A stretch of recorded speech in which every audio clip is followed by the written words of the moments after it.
नमस्कार दोस्तों, विकास BPSC classes में आप सभी का स्वागत है। तो आज हम उन 100 प्रश्नों के बारे में डिस्कस करने वाले हैं जो 65वीं टेस्ट सीरीज के माध्यम से आयोजित किया गया था। तो चलिए शुरू करते हैं प्रश्न संख्या 1 से। एक पारसेक तारों संबंधित दूरियां मापने का मात्रक बराबर है।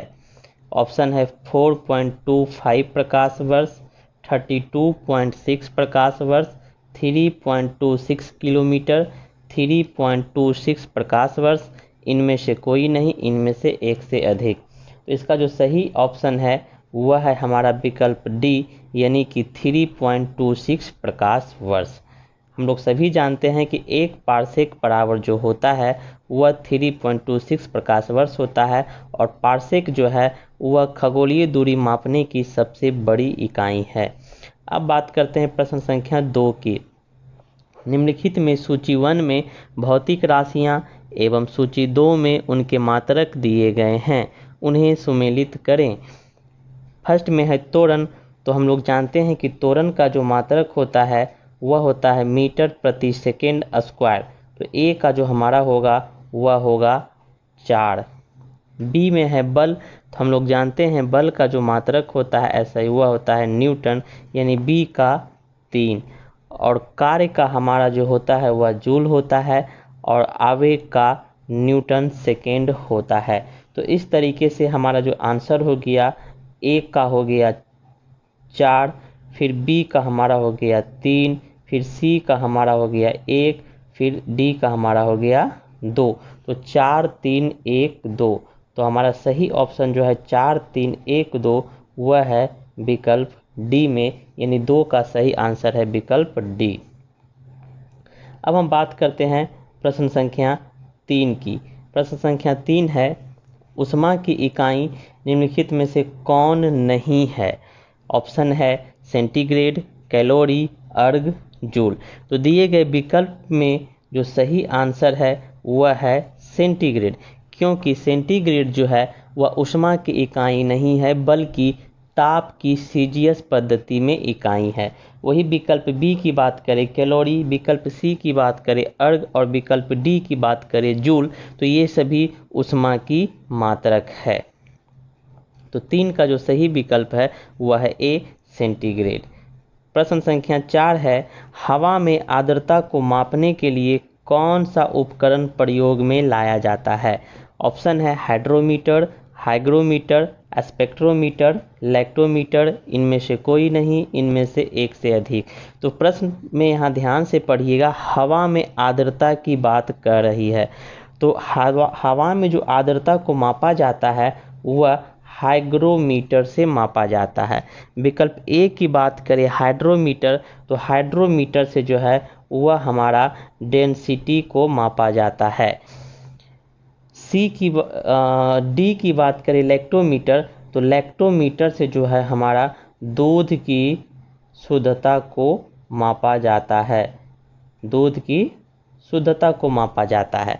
स्पेक्ट्रोमीटर की बात करते हैं तो इससे हमारा प्रकाश के जो है वह विक्षेपण को मापा जाता है या प्रदर्शित किया जाता है। तो यह हमारा जो 4 का जो सही ऑप्शन है वह है बी, यानी कि हाइग्रोमीटर से हवा में आर्द्रता को मापा जाता है। नेक्स्ट प्रश्न की बात करें, प्रश्न संख्या 5, निम्नलिखित में से कौन सी राशि सदिश यानी कि वेक्टर नहीं है। विकल्प है विस्थापन, वेग, बल, आयतन, इनमें से कोई नहीं, इनमें से एक से अधिक। तो हम लोग जानते हैं सदिश राशियां वे राशियां होती है जिनमें परिमाण और दिशा दोनों पाए जाते हैं। तो इसका जो सही ऑप्शन है यानी कि जो सदिश राशि नहीं है वह है हमारा आयतन। आयतन जो है वह एक अदिश राशि है। बाकी अन्य विकल्पों की बात करें तो विस्थापन, वेग, बल, ये सभी सदिश राशियां हैं। तो 5 का जो सही विकल्प है वह है डी, यानी कि आयतन। प्रश्न संख्या 6, वर्षा की बूंदें गोलाकार आकृति का कारण है। मतलब वर्षा की बूंदें गोलाकार किस घटना के कारण होता है। विकल्प है कम तापमान, बी में है जल की श्यानता, सी में पृष्ठ तनाव, और डी में वायु प्रतिरोध। तो इसका जो सही विकल्प है वह है पृष्ठ तनाव। हम लोगों ने बताया था कि वर्षा की जो बूंदें गोलाकार होती है वह पृष्ठ तनाव के कारण होती है। तो 6 का जो सही विकल्प है वह है हमारा विकल्प सी, यानी कि पृष्ठ तनाव। प्रश्न संख्या 7 है, निम्नलिखित कथनों पर विचार कीजिए। यदि कोशिकात्व यानी कि कैपिलरी की परिघटना नहीं होती तो एक में है केरोसिन दीप का उपयोग मुश्किल हो जाता। सही बात है, यदि कैपिलरी की परिघटना नहीं होती तो केरोसिन दीप में जो तेल का ऊपर का जो चढ़ना होता है वह कोशिकात्व क्रिया के कारण ही संभव हो पाता है।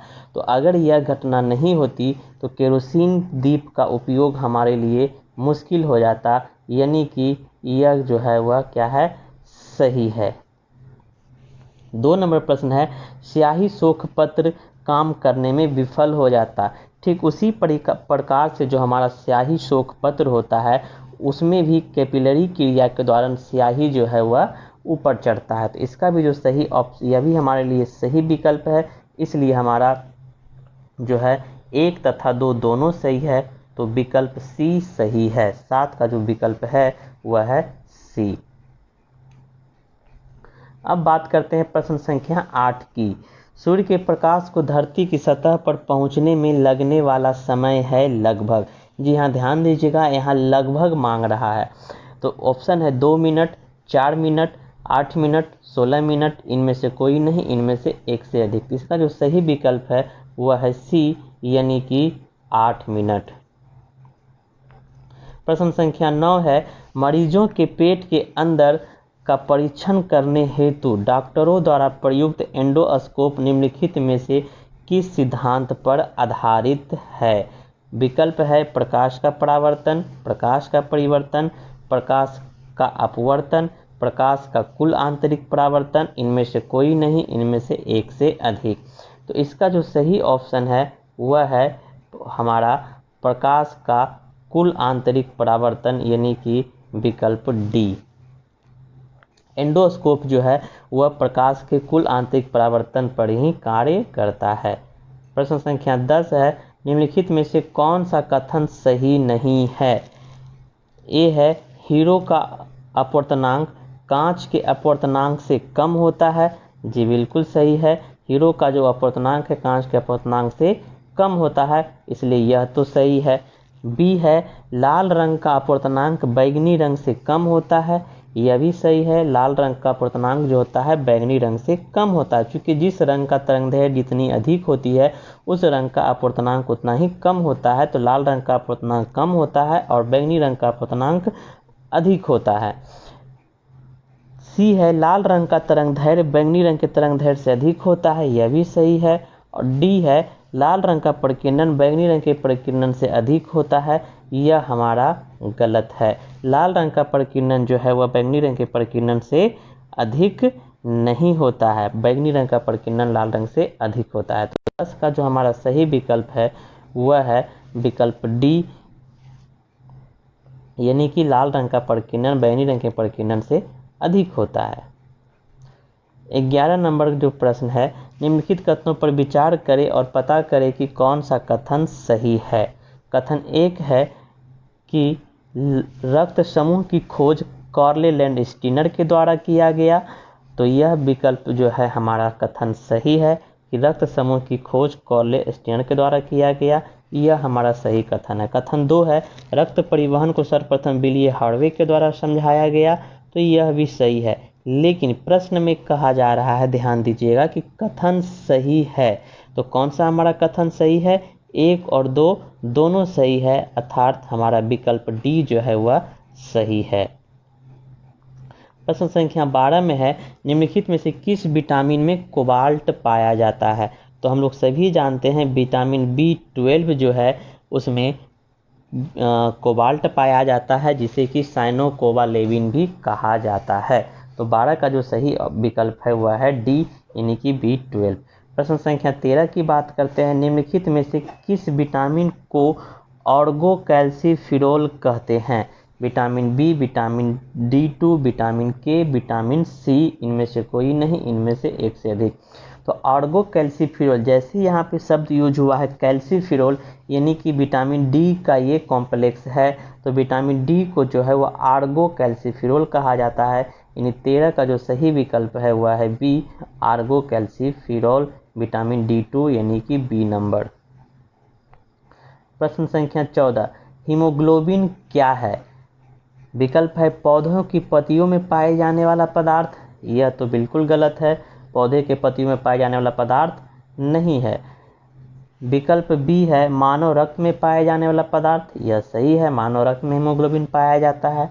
सी है रक्त को लाल रंग प्रदान करने वाला पदार्थ, यह भी सही है। और डी है एक रंगहीन प्रोटीन, यह गलत है, एक रंगहीन नहीं बल्कि एक रंगीन प्रोटीन होता है। तो 14 का हमारा जो है बी और सी दोनों सही है, इसलिए इसका आंसर जो है वह 14 का ई होगा, इनमें से एक से अधिक। प्रश्न संख्या 15 की बात करते हैं, मनुष्य का औसत रक्तचाप होता है। तो हम लोग सभी जानते हैं मनुष्य का औसत रक्तचाप जो होता है वह 120/80 होता है, यानी 15 का डी ऑप्शन सही है। प्रश्न संख्या 16, निम्नलिखित कथनों पर विचार करें और पता करें कि कौन सा कथन सही नहीं है। ध्यान दीजिएगा, यहाँ पे कथन सही नहीं है की बात पूछ रहा है, यानी कि गलत। तो कथन एक है कि रक्त वर्ग ओ को सर्वाधिक दाता कहा जाता है, यह तो सही है कि रक्त वर्ग ओ को जो है सर्वाधिक दाता कहा जाता है। कथन 2 है कि रक्त वर्ग AB को सार्वभौमिक प्राप्तकर्ता कहा जाता है, यह भी सही है, यानी कि दोनों सही है, कोई भी सही नहीं है, यानी गलत नहीं है, इसलिए इसका सही ऑप्शन होगा ना तो 1 ना तो 2। अब बात करते हैं प्रश्न संख्या 17 की। मनुष्य के शरीर का सामान्य तापमान है 37 degree Celsius, 98 degree Celsius, 367 kelvin, 35 degree Celsius, इनमें से कोई नहीं, इनमें से एक से अधिक। तो मनुष्य के शरीर का जो सामान्य तापमान होता है वह डिग्री सेल्सियस में अगर बात करें तो 37 डिग्री सेल्सियस होता है। अगर हम फ़ारेनहाइट में बात करें तो 98.6 फ़ारेनहाइट होता है। यदि हम केल्विन में बात करें तो 310 केल्विन होता है। तो यहाँ से आप याद रखिएगा। नेक्स्ट प्रश्न की बात करते हैं, प्रश्न संख्या 18, जीवाणुभोजी बैक्टीरिया फेज होते हैं। एक नवनिर्मित जीवाणु, विषाणु को संक्रमित करने वाला जीवाणु, एक प्रकार का संक्रामक जीवाणु, जीवाणु को संक्रमित करने वाला विषाणु, इनमें से कोई नहीं, इनमें से एक से अधिक। तो जीवाणुभोजी वैसे वायरस होते हैं जो कि जीवाणु को संक्रमित करते हैं, यानी कि 18 का जो हमारा सही विकल्प है वह है डी। नेक्स्ट प्रश्न की बात करते हैं, डेंगू एक बुखार है जो उत्पन्न होता है तथा एक दूसरे मनुष्य से मनुष्यों में पहुंचता है। वायरस और मादा एडीज मच्छर के द्वारा, बैक्टीरिया और मादा क्यूलेक्स मच्छर के द्वारा, फंगस और मादा एडीज मच्छर के द्वारा, प्रोटोजोआ के द्वारा। तो सबसे पहले डेंगू जो है वह वायरस से होने वाली एक बीमारी है जो कि मादा एडीज इजिप्ट मच्छर के द्वारा फैलता है। तो 19 का जो हमारा सही विकल्प है वह है ए, यानी कि वायरस और मादा एडीज मच्छर के द्वारा। प्रश्न संख्या 20 है, निम्नलिखित में से किस सेट में सारे विषाणु जनित बीमारियां हैं। तो हम सेट को बारी बारी से पढ़ेंगे और देखेंगे कौन सा ऐसा सेट है जो कि विषाणु जनित है। तो पहला है तपेदिक, तो जैसे यहाँ पे ये तपेदिक आ गया, मतलब तपेदिक जो है वह बैक्टीरिया से होने वाला है, तो ए विकल्प मेरा गलत हो गया। दूसरा है मम्स, सही है। रेबीज सही है। पोलियो यह सही है, तो यह हमारा सेट सही है। सी में बात करते हैं तो कैंसर तपेदिक आ गया, मतलब यह विकल्प गलत है। यहाँ पे देखिए टिटनस आ गया, मतलब यह विकल्प गलत है। तो सही जो हमारा विकल्प है वह हमारा बी है, मम्स, रेबीज तथा पोलियो। प्रश्न संख्या 21 की बात करते हैं, डीपीटी का टीका निम्नलिखित में से किसकी सुरक्षा हेतु दिया जाता है। तो डीपीटी का टीका जो है वह डिप्थेरिया, कुकुर खांसी और पोलियो के लिए दिया जाता है। कुकुर खांसी जिसे काली खांसी भी कहा जाता है। तो 21 का जो हमारा सही विकल्प है वह है सी। अब प्रश्न संख्या 22 की बात करें तो निम्नलिखित में से किसकी क्रियाविधि रिकॉर्ड करने हेतु ईईजी का प्रयोग किया जाता है। तो ईईजी की बात करें यानी कि इलेक्ट्रोइंसेफेलोग्राम, तो इसका हम क्रियाविधि मस्तिष्क की क्रियाविधि को रिकॉर्ड करने के लिए प्रयोग किया जाता है।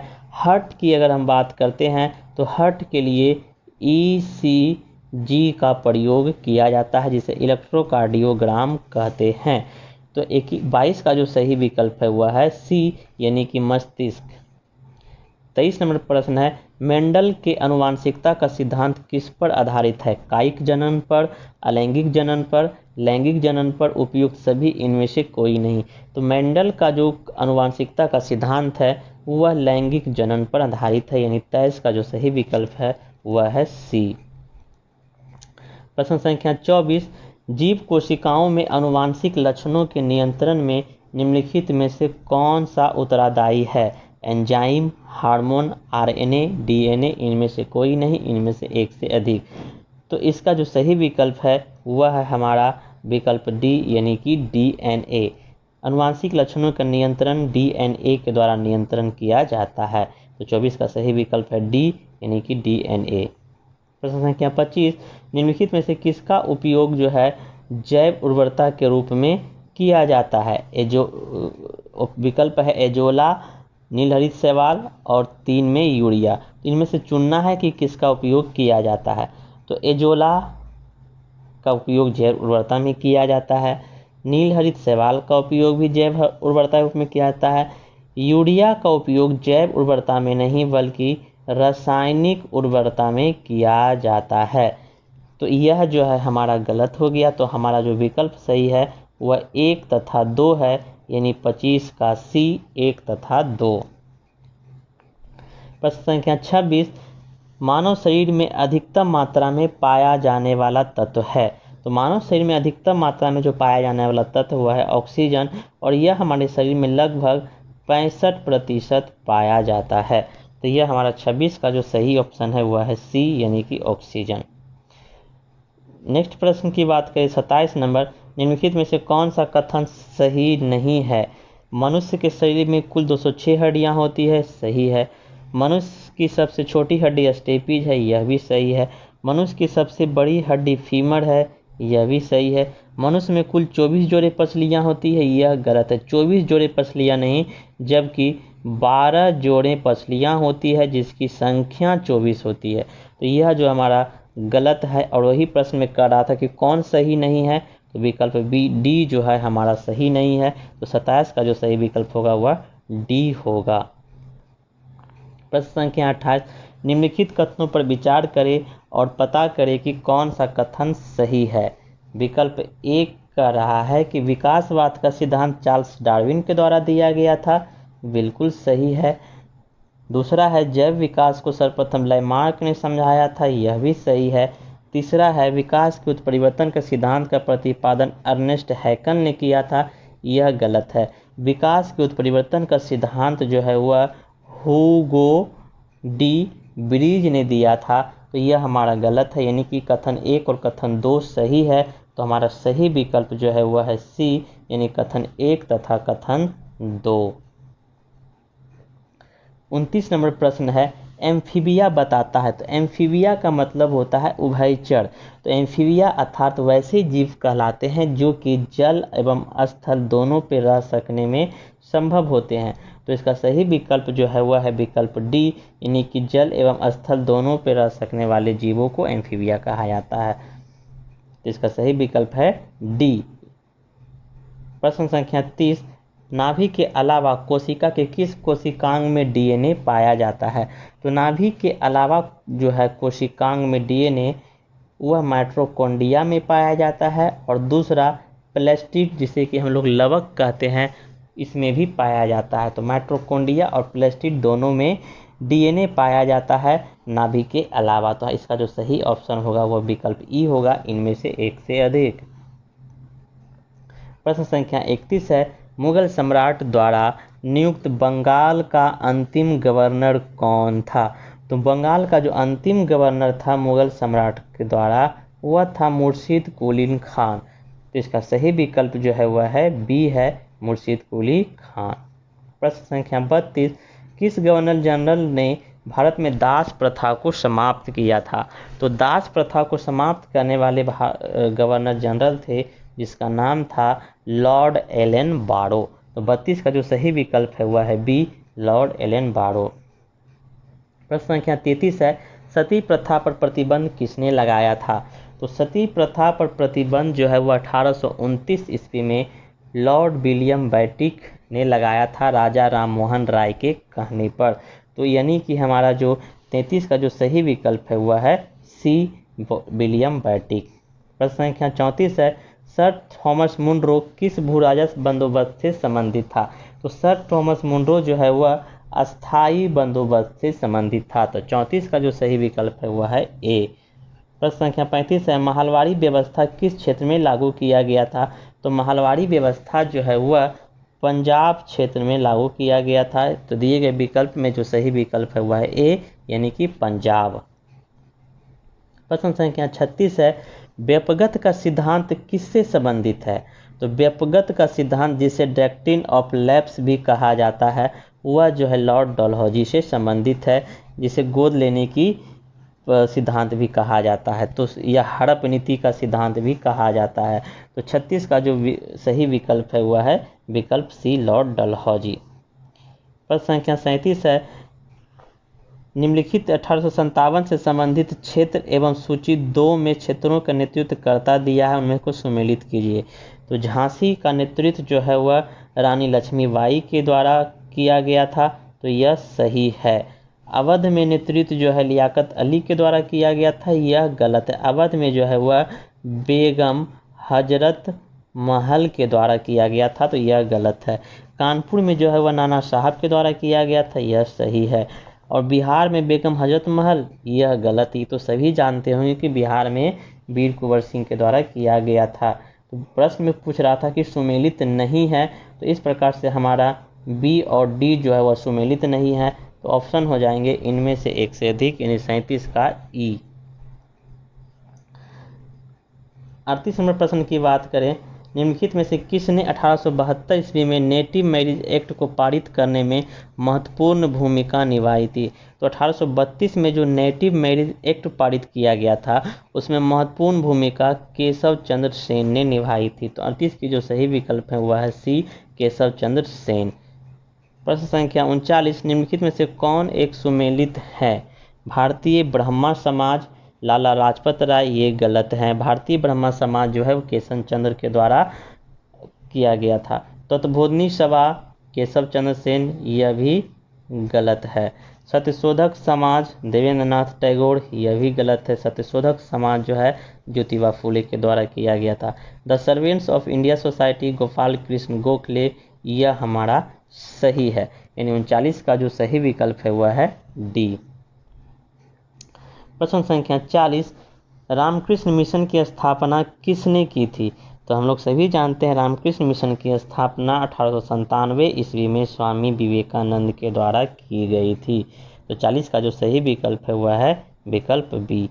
प्रश्न संख्या 41, 1865 ईस्वी से पहले कंपनी ब्रिटेन से निम्न में से क्या आयात करती थी?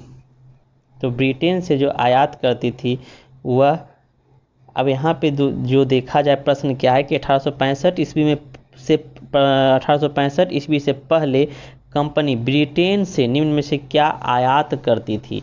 तो ब्रिटेन से जो आयात करते थे कंपनी, वह सोना एवं चांदी करते थे, जबकि सोना एवं चांदी यानी कि 1 एवं 2, इसका सही विकल्प जो है वह इसमें नहीं दिया गया है। तो इसका जो हमारा विकल्प होगा वह ई। नेक्स्ट प्रश्न है प्रश्न संख्या 42, निम्नलिखित कथनों पर विचार करें और पता करें कि कौन सा कथन सही है। प्रश्न है कि 1765 ईस्वी में कंपनी को दीवानी अधिकार मिल गई थी, सही बात है। इलाहाबाद की संधि हुई थी और उसमें कंपनी को दीवानी के अधिकार मिल गई थी, लेकिन अभी भी खुद को एक व्यापारी के जो है अभी भी खुद को एक व्यापारी ही मानती थी, यह भी सही है। कथन 2 है, अपनी भारी भरकम लगान को चाहती कंपनी जो है भारी भरकम लगान को चाहती थी, लेकिन अभी उसके आकलन और वसूली की नियमित व्यवस्था करने में हिचकिचा रहे थे, यह भी सही है। तो हमारा जो विकल्प सी सही है, यानी कि 1 तथा 2 दोनों। नेक्स्ट प्रश्न है 43, नील विद्रोह के संबंध में निम्न में से कौन सा कथन गलत है? गलत पूछ रहा है तो विकल्प ए है 1859 में बंगाल के रैयतों ने नील की खेती करने से इनकार कर दिया, सही बात है। बी है रैयतों ने बंगाल मालिकों को लगान चुकाने से भी इनकार कर दिया, यह भी सही है। बगान मालिकों के लिए काम करने वालों का सामाजिक बहिष्कार कर दिया गया, यह भी सही है। तो हालांकि यहाँ प्रश्न में जो पूछे जा रहे हैं वह गलत पूछे जा रहे हैं, लेकिन डी में जो उपयुक्त सभी है, यहाँ पे एक ऑप्शन ई जो है वह टाइपिंग मिस्टेक से छूट गई थी और वह थी इनमें से कोई नहीं। तो इसका जो विकल्प सही होना चाहिए वह ए बी सी सही है, लेकिन गलत पूछ रहा है तो वह इनमें से कोई भी गलत नहीं है, यानी कि 43 का ई होगा, यानी ये स्टार मार्क्स प्रश्न है। प्रश्न संख्या 44 है, निम्नलिखित कथनों पर विचार करें तथा पता करें कि कौन सा कथन गलत है।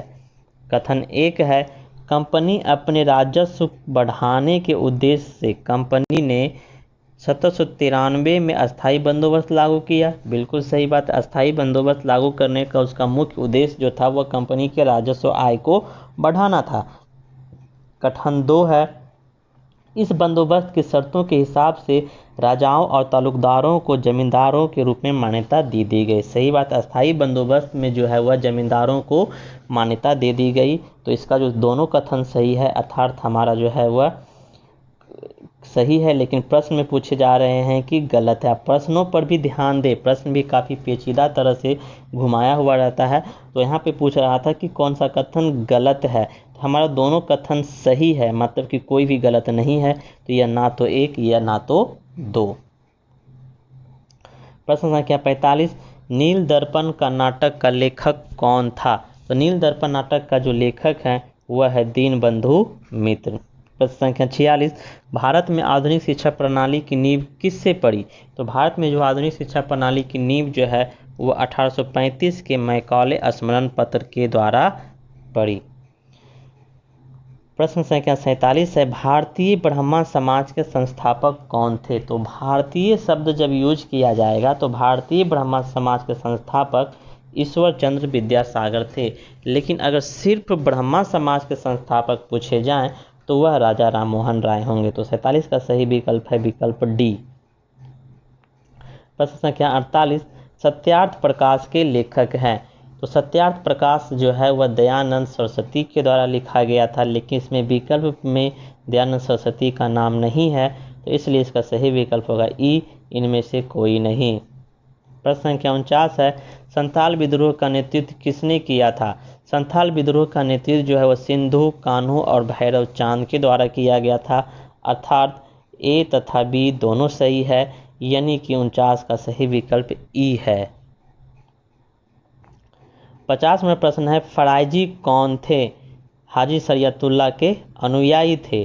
तो 50 का जो हमारा सही विकल्प है वह है ए, यानी कि हाजी शरियतुल्लाह के अनुयायी। 51 नंबर प्रश्न है, भारत के शिक्षित मध्यम वर्ग ने 1857 के विद्रोह में, तो भारत के जो शिक्षित मध्यम वर्ग थे वो 1857 के विद्रोह में तटस्थता बनाए रखा था, तो इसलिए इसका सही विकल्प जो है वह डी है, मतलब वह जो है इस विद्रोह से दूरी बनाए हुए रखा था। प्रश्न संख्या 52 जो है, 1 नवंबर 1858 को महारानी विक्टोरिया का घोषणा पत्र पढ़कर लॉर्ड कैनिंग ने सुनाया था। तो 1 नवंबर 1858 को महारानी विक्टोरिया का घोषणा पत्र लॉर्ड कैनिंग ने इलाहाबाद में पढ़कर सुनाया था। तो 52 का सही विकल्प है वह है ए, इलाहाबाद। प्रश्न संख्या 53 है, अपने पुत्र के स्थान पर दूसरे उत्तराधिकारी को गोद लेने का अधिकार को पुनः स्थापित किया। तो यह अधिकार जो है 1858 के भारत सरकार अधिनियम से पुनः प्राप्त हुआ। प्रश्न संख्या 54 है, निम्नलिखित बंगाल के गवर्नर जनरल में से कौन तृतीय आंग्ल मैसूर युद्ध से संबंधित है? तो तृतीय आंग्ल मैसूर युद्ध से जो संबंधित थे वह है लॉर्ड कॉर्नवालिस। प्रश्न संख्या 55 है, बंगाल में द्वैध शासन प्रणाली को समाप्त किया गया। तो द्वैध शासन प्रणाली को समाप्त वॉरेन हेस्टिंग्स के द्वारा किया गया, लेकिन अगर लागू की बात किया जाए तो रॉबर्ट क्लाइव के द्वारा किया गया था। प्रश्न संख्या 56 है, निम्नलिखित भारतीय शासकों में से कौन था जिसने विदेशों में आधुनिक पद्धति से दूतावास स्थापित किए थे? तो आधुनिक पद्धति से विदेशों में दूतावास जो है वो टीपू सुल्तान के द्वारा किया गया था। तो 56 का सही विकल्प है विकल्प डी। 57 नंबर प्रश्न है, वांडीवास का युद्ध 1760 में, तो वांडीवास का युद्ध 1760 में जो है वो अंग्रेजी सेना ने यानी ब्रिटिश ने फ्रांस को हराया था। 57 का जो सही विकल्प है वह है सी। प्रश्न संख्या 18 है, सम्राट शाह आलम द्वितीय ने ईस्ट इंडिया कंपनी को बंगाल, बिहार तथा उड़ीसा की दीवानी प्रदान की थी। तो ईस्ट इंडिया कंपनी को जो है शाह आलम द्वितीय ने बंगाल, बिहार तथा उड़ीसा की दीवानी इलाहाबाद के संधि के तहत प्रदान की थी, जो कि 12 अगस्त 1765 को की गई थी। इसका सही विकल्प होगा 12 अगस्त 1765। प्रश्न संख्या 59, निम्नलिखित में से कौन सा युद्ध भारत में अंग्रेजों के आधिपत्य की स्थापना की दृष्टि से सबसे महत्वपूर्ण समझा जाता है? तो वह था बक्सर का युद्ध। प्रश्न संख्या 60, होली को बंगाल की खाड़ी में समुद्री लूटपाट के लिए किसने अड्डा बनाया? तो वह पुर्तगालियों ने बनाया था। प्रश्न संख्या 61, भारत की संघात्मक व्यवस्था निम्नलिखित में से किस देश से ली गई है? तो संघात्मक व्यवस्था जो है वह कनाडा से ली गई है। प्रश्न संख्या 12, बी.आर. अम्बेडकर का संविधान सभा में निर्वाचन हुआ था। तो बी.आर. अम्बेडकर का संविधान सभा में निर्वाचन मुंबई प्रेसिडेंसी से हुआ था। तो इसका सही विकल्प है विकल्प बी। प्रश्न संख्या 63, संविधान सभा के समक्ष संविधान की प्रस्तावना किसने प्रस्तुत किया था? तो जवाहरलाल नेहरू ने प्रस्तुत किया था। संविधान की प्रस्तावना जो है वह जवाहरलाल नेहरू के द्वारा प्रस्तुत किया गया था। तो जो इसका सही विकल्प जो है वह है हमारा विकल्प ए यानी कि जवाहरलाल नेहरू। प्रश्न संख्या 64 है, निम्नलिखित में से संघ संविधान समिति के अध्यक्ष कौन था? तो संघ संविधान समिति के अध्यक्ष जो था वह थे जवाहरलाल नेहरू। प्रश्न संख्या 65, संविधान में हमारे राष्ट्र का उल्लेख किस नामों से किया गया है? तो संविधान में हमारे राष्ट्र का उल्लेख भारत तथा इंडिया के नामों से किया गया है और कहा गया है we are peoples of India, यानी इंग्लिश में इंडिया और हिंदी में कहा गया है हम भारत के लोग। तो भारत तथा इंडिया शब्द का प्रयोग किया गया है। प्रश्न संख्या 66 है कि हम भारत के लोग शब्दों का प्रयोग संविधान में कहाँ किया गया? तो अभी जस्ट मैंने बताया यह हमारे प्रस्तावना में लिया गया है। तो 67 का जो सही विकल्प है वह है डी यानी कि प्रस्तावना में। नेक्स्ट प्रश्न संख्या 67 है, निम्नलिखित कथनों पर विचार कीजिए और पता करें कि कौन सा कथन सत्य है। कथन को अब देखते हैं हम। तो कथन है, भारत में लोकतांत्रिक राज्य व्यवस्था है, बिल्कुल सही है। भारत एक प्रभुसत्ता संपन्न राज्य है, यह भी सही है। भारत में लोकतांत्रिक समाज है, यह भी सही है। भारत एक कल्याणकारी राज्य है, यह भी सही है। तो सभी सही है, अर्थात विकल्प डी 1, 2, 3 और 4। 68 नंबर प्रश्न है, भारत में संघ राज्यों का प्रशासन किसके द्वारा किया जाता है? तो संघ राज्य यानी कि केंद्र शासित प्रदेश। तो केंद्र शासित प्रदेश का प्रशासन जो है वह राष्ट्रपति द्वारा संचालित की जाती है। तो 68 का सही विकल्प है विकल्प ए। 69 नंबर प्रश्न है, भारतीय संविधान के किस भाग में नागरिकों के मौलिक अधिकार का उल्लेख है? तो हम लोग सभी जानते हैं कि भाग 3 में जो है वह मौलिक अधिकार का उल्लेख है। प्रश्न संख्या 70 है, निम्न में से कौन सा युग्म सुमेलित नहीं है? बात करते हैं अनुच्छेद 14, तो विधि के समक्ष समता, यह सही है। अनुच्छेद 16 अवसर की समानता, यह भी सही है। अनुच्छेद 17 उपाधियों का अंत, यह गलत है। अनुच्छेद 17 में जो है वह अस्पृश्यताओं का अंत यानी छुआछूत का अंत है। अनुच्छेद 18 सैनिक उपाधियों की अनुमति, सही है कि सैनिक उपाधियों की अनुमति दी गई है उपाधियों के स्थान पर। तो 70 का जो सही विकल्प है वह है विकल्प डी यानी कि 70 का जो सही विकल्प है वह है सी जो कि गलत है। प्रश्न संख्या 71 है, हाल ही में कोलकाता पोर्ट का नाम बदलकर किस नाम पर रखने की मंजूरी दी गई है? इसका सही विकल्प है श्यामा प्रसाद मुखर्जी। नेक्स्ट प्रश्न है विश्व पर्यावरण दिवस मनाया जाता है, तो विश्व पर्यावरण दिवस जो है वह 5 जून को मनाया जाता है। सही विकल्प है विकल्प सी 5 जून। अगला प्रश्न है हाल ही में अमेरिका के किस अश्वेत अमेरिकन की मौत से वहां के नागरिकों द्वारा देशव्यापी प्रदर्शन चल रहा है, तो इसका सही विकल्प है विकल्प बी जॉर्ज फ्लॉयड। नेक्स्ट प्रश्न है प्रश्न संख्या 74 है हाल ही में फोर्ब्स की रिपोर्ट के अनुसार दुनिया के सबसे अधिक वेतन पाने वाली खिलाड़ी कौन है, तो दुनिया के सबसे अधिक वेतन पाने वाले खिलाड़ी रोजर फेडरर हो गए हैं। अगर भारत की बात करें तो भारत में सर्वाधिक वेतन पाने वाले खिलाड़ी विराट कोहली हैं जो कि 100वें स्थान पे हैं। नेक्स्ट प्रश्न की बात करते हैं प्रश्न संख्या 75 हाल ही में किस युवा महिला क्रिकेट खिलाड़ी को अर्जुन अवार्ड के लिए नामित किया गया है, तो हाल ही में दीप्ति शर्मा एक महिला क्रिकेट खिलाड़ी हैं जिसे कि अर्जुन अवार्ड के लिए नामित किया गया है। प्रश्न संख्या 76 किस वर्ष तक जल जीवन मिशन लक्ष्य को सभी घरों में अच्छी गुणवत्ता का पेयजल उपलब्ध कराना है, तो इसका सही विकल्प है 2024 तक। 77 है हाल ही में मिसाइल पार्क अग्निप्रस्थ की आधारशिला कहाँ रखी गई है, तो इसकी सही विकल्प है ए यानी कि आंध्र प्रदेश। 77 का सही विकल्प है ए यानी कि आंध्र प्रदेश। नेक्स्ट प्रश्न है हाल ही में केंद्र सरकार द्वारा जारी किए गए आंकड़े के अनुसार वित्तीय वर्ष 2019-20 में भारत की जीडीपी कितनी रही, तो हाल ही में केंद्र सरकार जो आंकड़ा जारी किए गए हैं केंद्र सरकार के द्वारा उनमें भारत की जीडीपी जो है वर्ष 2019-20 में 4.2 रही है।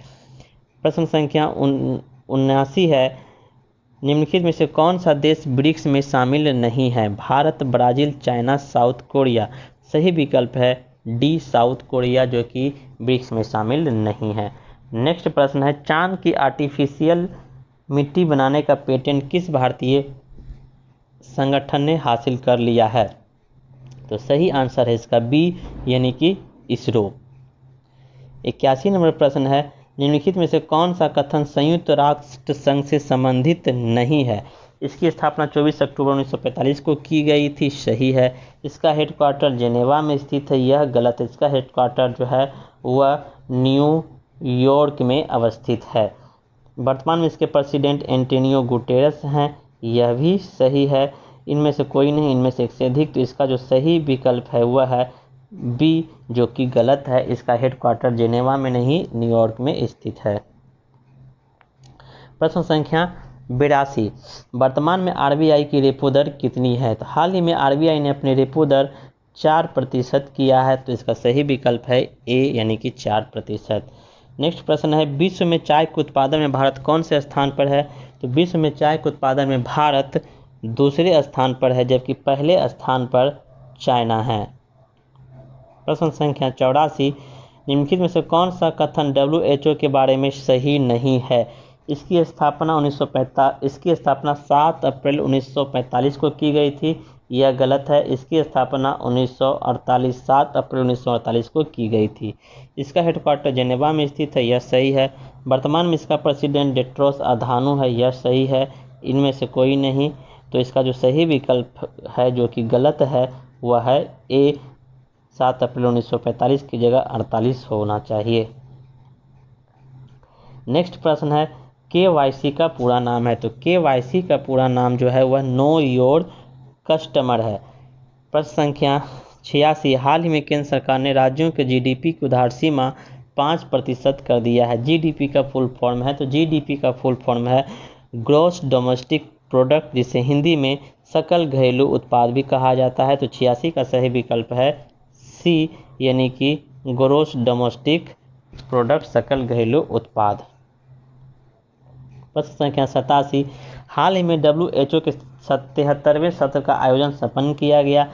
इसमें भारत की तरफ से प्रतिनिधित्व किसने की, तो भारत की तरफ से प्रतिनिधित्व केंद्रीय स्वास्थ्य मंत्री डॉक्टर हर्षवर्धन सिंह के द्वारा किया गया। प्रश्न संख्या 88 है एशियाटिक शेरों के लिए प्रसिद्ध गिर नेशनल पार्क किस राज्य में स्थित है? गिर यानी कि गुजरात में स्थित है। 88 का बी। नेक्स्ट प्रश्न है, किस राज्य के प्रसिद्ध तैलिया रुमाल बुनाई को जीआई टैग मिला है? तो तेलंगाना के तैलिया रुमाल को जीआई टैग मिला है। तो 89 का जो सही विकल्प है वह है बी। प्रश्न संख्या 90, हाल ही में जारी ग्लोबल एनर्जी ट्रांजिशन इंडेक्स में कौन सा देश शीर्ष पर रहा है? तो स्वीडन जो है इस पे टॉप पे रहे हैं। तो 90 का सही विकल्प है डी यानी कि स्वीडन। प्रश्न संख्या 91, हाल में डब्ल्यूएचओ ने वर्ष 2020 को किसके लिए घोषित किया है? तो डब्ल्यूएचओ ने वर्ष 2020 को international nurse and mid wire के नाम से घोषित किया है। तो 91 का जो सही विकल्प है वह है ए यानी international nurse and mid wire. प्रश्न संख्या 92 है, सकल घरेलू उत्पाद जीडीपी जारी किया जाता है। तो सकल घरेलू उत्पाद यानी कि जीडीपी जो है केंद्रीय सांख्यिकी कार्यालय द्वारा यानी राष्ट्रीय सांख्यिकी कार्यालय के द्वारा जारी किया जाता है। सही विकल्प सी है। नेक्स्ट प्रश्न है, हाल में प्रधानमंत्री नरेंद्र मोदी के द्वारा आत्मनिर्भर भारत अभियान के तहत 20 लाख करोड़ रुपए पैकेज देने की घोषणा की गई है। वर्तमान में यह हमारे जीडीपी का कितना प्रतिशत है?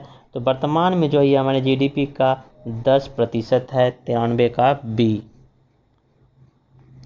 नेक्स्ट प्रश्न है 94 नंबर, निम्नलिखित में से कौन सा कथन नीति आयोग से संबंधित नहीं है? विकल्प ए है, इसका पूरा नाम national institute transforming of India है। सही है। इसकी स्थापना 1 जनवरी 2015 को की गई थी। यह भी सही है। नेक्स्ट है, इसका उपाध्यक्ष अमिताभ कांत है। ये गलत है। अमिताभ कांत जो है वह सीईओ है, जबकि उपाध्यक्ष जो हैं वह राजीव कुमार हैं। नेक्स्ट है, इसका हेडक्वार्टर नई दिल्ली में स्थित है। यह भी सही है। तो कौन सा संबंधित नहीं है? विकल्प सी संबंधित नहीं है, यानी 94 का विकल्प सी। 95, हाल ही में किस देश ने अपने पहले मंगल मिशन तियानवन की घोषणा की है? तो इसका सही विकल्प है चीन। 96 नंबर प्रश्न है, हाल ही में आरबीआई के सेंट्रल बोर्ड निदेशक के रूप में किसे नियुक्त किया गया है? तो तरुण बजाज जी को नियुक्त किया गया है आरबीआई के सेंट्रल बोर्ड के निर्देशक के रूप में। नेक्स्ट प्रश्न है, हाल ही में कश्मीर कवरेज के लिए 2020 में पुलित्जर पुरस्कार विजेता के रूप में निम्नलिखित में से कौन शामिल नहीं है? तो इसके लिए जो है 3 लोगों को शामिल किया गया था, जिसमें कि चन्नी आनंद, मुख्तार खान और डार यासीन थे। सैयद अब्बास जो है यह शामिल नहीं है। तो यानी 97 का जो विकल्प है वह है बी यानी कि सैयद अब्बास। 98 नंबर प्रश्न है, हाल ही में जारी वर्ल्ड प्रेस फ्रीडम इंडेक्स में भारत का स्थान है। इसका सही विकल्प है 142वां। 99 नंबर प्रश्न है, पेरियार वन्य जीव अभ्यारण्य स्थित है। तो पेरियार वन्य जीव अभ्यारण्य जो है वह केरल में स्थित है और शांत घाटी भी केरल में स्थित है। नेक्स्ट प्रश्न है, चर्चा में रहा कोसावाल पुल किस नदी पर बनाया गया है? तो वह जो है रावी नदी पर बनाया गया है, यानी 100 नंबर का सी। तो यह थे हमारे 100 प्रश्नों के पूरे प्रश्नों की व्याख्या उनके विकल्पों के सहित। तो आप लोग को अगर यह अच्छा लगा होगा वीडियो तो आप हमारे चैनल को सब्सक्राइब और लाइक ज़रूर कीजिएगा। फिर मिलते हैं हम नेक्स्ट टॉपिक के साथ। तब तक के लिए धन्यवाद।